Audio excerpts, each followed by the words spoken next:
عام طور پر جب عقائد میں سے کسی عقیدے پر کام کیا جاتا ہے تو ایک عقیدہ پر کام کرنے والے دوسرے بد عقیدہ آدمی کو ساتھ ملا لیتے ہیں۔ کبھی ضرورت ہونا الگ بات ہے، لیکن ہر وقت ان کو ساتھ چمٹائے رکھنا۔ اگر ہم ختم نبوت پہ کام کرتے ہیں تو بس اوقات ختم نبوت پہ کام کرنے والے بلا ضرورت روافظ کو اپنے ساتھ بلا لیتے، بلا ضرورت، لفظ ذہن میں رکھیں۔ اور کبھی روافظ کے خلاف کام کرنے والے بلا ضرورت اہل بدعت، غیر مقلد، مماتیت کو ساتھ ملا لیتے ہیں، ان کو ملا لیں گے۔ اور کبھی اہل بدعت کے خلاف کام کرنے والے بلا ضرورت مماتیت کو ملا لیں گے، اور کبھی مماتیت کے خلاف کام کرنے والے بلا ضرورت کسی یزیدی اور خارجی کو ساتھ ملا لیں گے، یہ ان کا مخالف ہے۔ اچھی طرح بازی نشین فرما لیں، ہماری دنیا میں جو جنگ ہے وہ عقیدے کی بنیاد پر ہے، ذاتیات کی بنیاد پہ نہیں ہے، افراد کی بنیاد پہ نہیں ہے۔ عقیدہ غلط ہے سو غلط ہے، فتنہ فتنہ ہے، چھوٹا ہو یا بڑا ہو۔ ہم نے الحمدللہ ثم الحمدللہ آج تک کبھی بھی ایک صحیح عقیدہ کے اثبات کے لیے اور غلط عقیدہ کے رد کے لیے کسی دوسرے غلط عقیدے والے کو اپنے ساتھ نہیں ملایا۔ کبھی کسی فتنے کا رد کرنے کے لیے ہم نے کسی فتنی کا سہارا نہیں لیا۔ یہ بات ہمیشہ ذہن نشین فرمائے۔ مجھ سے ایک بریلوی عالم دین نے رابطہ کیا اور ہم آپ سے ملنا چاہتے ہیں۔ جو آپ نے میڈیا پر دیکھا ہوا ہے میں ان کی بات نہیں کر رہا، میں اور کی بات کر رہا ہوں جو میڈیا پہ آپ نے نہیں دیکھا، وہ بھی حیات ہے۔ یعنی آج 9 اکتوبر 2024 کو وہ زندہ ہیں جن کی بات میں کر رہا ہوں۔ مجھ سے رابطہ کیا، میں نے کہا تشریف لائیں۔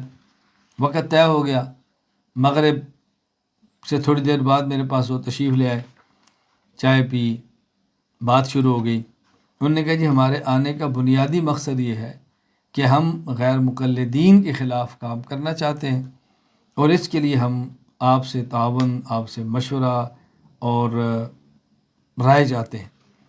میں نے کہا مولانا دیکھیں، باز نشین فرما لیں، میں جس طرح غیر مقلدین کو راہ راست سے ہٹا ہوا سمجھتا ہوں، اسی طرح آپ اہل بدعت کو بھی راہ راست سے ہٹا ہوا سمجھتے ہیں۔ ایسا نہیں ہو سکتا کہ آپ ان کے خلاف کام کریں اور میں آپ کے سٹیج پر ان کے خلاف کام کروں، یا میں ان کے خلاف سٹیج لگاؤں اور آپ کو اپنے پاس بلا لوں، ایسا نہیں ہو سکتا۔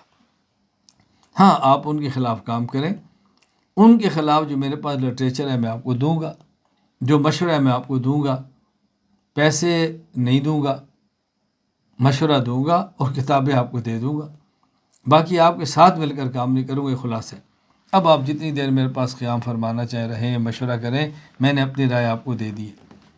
تو اس کے بعد درمیان میں عشاء کی نماز کا وقت آ گیا، تو میں نے ان سے گزارش کی کہ عشاء کی نماز کا وقت ہے، میں اپنے مرکز کی مسجد میں نماز پڑھانے کے لیے جا رہا ہوں، آپ مہمان خانے میں تشریف رکھیں اور آپ اپنی نماز یہیں پڑھیں، کیونکہ آپ کی اپنی رائے یہ ہے کہ آپ کی نماز ہمارے پیچھے نہیں ہوتی، جس طرح کہ میری رائے یہ ہے کہ میری آپ کے پیچھے نہیں ہوتی۔ میں آپ کے سامنے کہہ رہا ہوں، تو آپ مروت میں آ کر اپنی رائے دفن نہ کریں۔ مجھے خوشی ہوگی کہ آپ اپنی نماز یہاں پڑھیں اور میں نماز پڑھا کے آتا ہوں۔ آپ یقین فرمائیں، جب میں نے نماز پڑھائی، سلام پھیرا، وہ چاروں حضرات میرے پیچھے تھے۔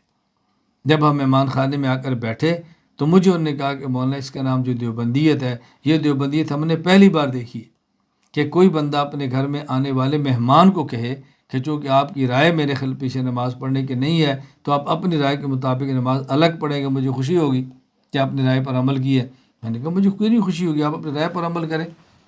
جواب تو قیامت کے دن آپ نے اللہ کو دینا ہے نا، میں نے بھی اللہ کو جواب دینا ہے، تو قیامت کے فیصلے ہوں گے، آپ رائے پر عمل کریں، آپ آزاد ہیں۔